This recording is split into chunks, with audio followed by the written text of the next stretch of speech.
OK, let's go live now to British National Health Service surgeon and consultant Ranjeet Brar. Welcome to the programme. I hope this isn't going to be a big ask to get you to join the dots between an article in The Sun and the science behind COVID vaccines. But are you 100% convinced by The Sun and its anonymous sources claiming that Russia stole the Astra Zeneca jab data? Colin, thanks for having me. I hope you can hear me okay. I'm coming, unfortunately, from the train. The story is laughable. I'm afraid the intention behind it is not.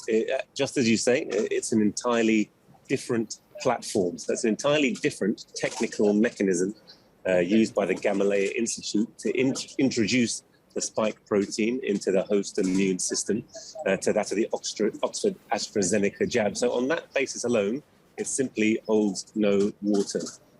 The Sun says it uses two similar technologies. Sputnik V's producers point out they're different vectors. Is this just a tabloid oversimplifying things?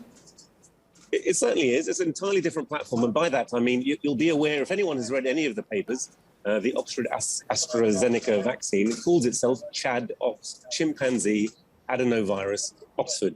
So it's a chimpanzee vector. In fact, it's been lambasted slightly in the Russian press on occasion as being a monkey vaccine, whereas the Gamaleya Institute elaborates on their formally developed, well-known platform, which is two separate human cold viruses, two separate adenoviruses. In fact, it's that leads to the superior efficacy and safety profile of the Gamaleya Institute Sputnik 5 vaccine. The fact that it uses two different adeno vaccines for the prime and boost jab means that there isn't cross-reactivity, and it's that leads to it's almost 96, 97% efficacy, and it doesn't have the same problems of safety profile with the thrombosis and the sagittal venous sinus thrombosis and the strokes that we've seen with the AstraZeneca vaccine, Colin. Because the Sputnik V manufacturers say their shot hasn't caused any significant adverse reactions to their jabs. I took it in the new year. I had a bit of a headache for half a day. Does that kind of thing suggest that the technologies are significantly different?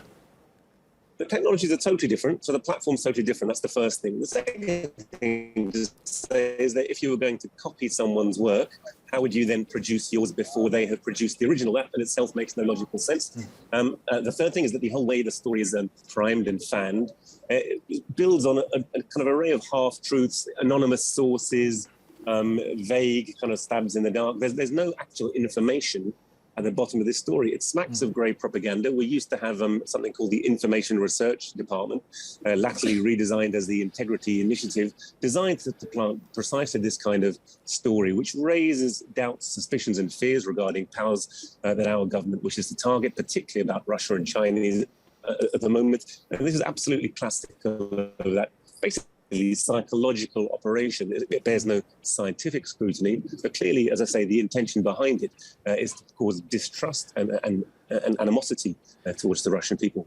Does that distrust then extend to public health? Because as a doctor who's seen what this pandemic has done, not only to public health, but also the strain on health staff and health services, other outlets have run with this story as well, because let's face it, Russian hackers make good clickbait count, don't they? But could it have an adverse effect on the work being done in global inoculation? I don't think so. I don't think anyone's going to take this seriously outside the UK, the USA. I think they'll see the propaganda for what it is, another in a long line of spurious attacks made precisely to score political points, cheap political points. And this is, of course, in the context of a gas crisis in which our government is facing huge discontent with the rising cost of living, inflation, and people having to face in our country the choice between heating their houses and feeding themselves. And again, our government is trying to misdirect their anger, not towards privatisation of service, not towards escalation of costs, not towards the global economic crisis, but towards a foreign power who, in fact, have offered to step in and solve the problem for us.